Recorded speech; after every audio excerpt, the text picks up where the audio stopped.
ఆలోచన చేస్తే, మన వ్యక్తిగత జీవితాలను మనం తీసుకున్నట్టయితే, దేవుడు తాను ప్రేమించిన వారిని, తాను ఆస్వాదించిన వారిని వారి సంతాన వృద్ధి కలగజేసి అన్ని విషయాలలో దేవుడు వాళ్ళని ఆశీర్వదిస్తాడు.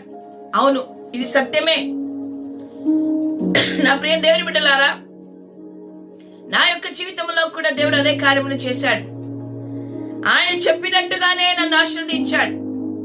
ఒంటరి అయిన నన్ను వివాహం జరిగించాడు. మా ఇద్దరికి 3 పిల్లల్ని ఇచ్చాడు.